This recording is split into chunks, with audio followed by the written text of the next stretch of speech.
Welcome to till now. आज हम बात कर रहे हैं भारत की राजनीति के बारे में।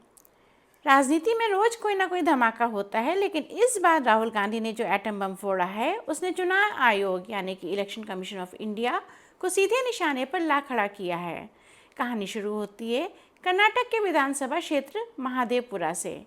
राहुल गांधी प्रेस कॉन्फ्रेंस करते हैं और कहते हैं कि ये देखिए, मेरे पास सबूत है, 1 लाख से ज़्यादा वोट चुराए गए और ये कोई मामूली बात नहीं, ये सीधा लोकतंत्र की जड़ें हिलाने वाला मामला है। और उन्होंने इसे क्या कहा? एटम बम सबूत। अब ये एटम बम था या पटाखा, आइए थोड़ा डिटेल में जानते हैं कि आखिर उन्होंने कहा क्या।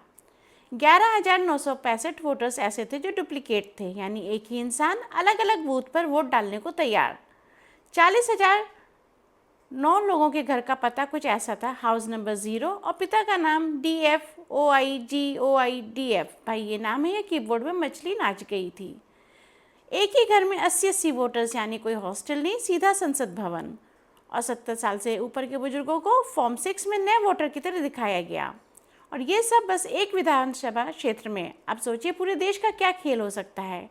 इसके बाद राहुल गांधी ने कहा, महाराष्ट्र चुनावों में भी यही गड़बड़ी हुई, 1 करोड़ नए वोटर जुड़ गए अचानक, और इलेक्शन कमीशन ने ना CCTV फुटेज दी और ना ही वोटर लिस्ट शेयर की।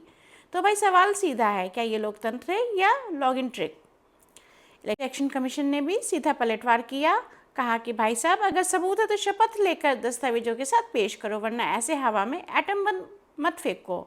और 3 राज्यों के चुनाव अधिकारियों ने राहुल गांधी को चैलेंज किया, डिक्लेरेशन दो शपथ पत्र के साथ, नहीं तो ये सब बस शोर है और कुछ भी नहीं। कांग्रेस ने तो राहुल गांधी के साथ खड़े होकर बोले जांच होनी चाहिए, लेकिन बीजेपी ने इसे कहा बेकार की नौटंकी है।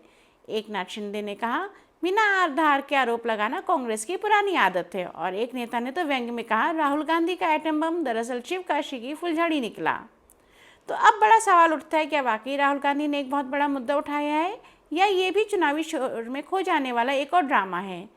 इलेक्शन कमीशन ऑफ इंडिया पर सवाल उठाना आसान है, लेकिन जब तक कोर्ट या जांच एजेंसी से साबित नहीं करती, जनता सिर्फ कंफ्यूज होती रहेगी।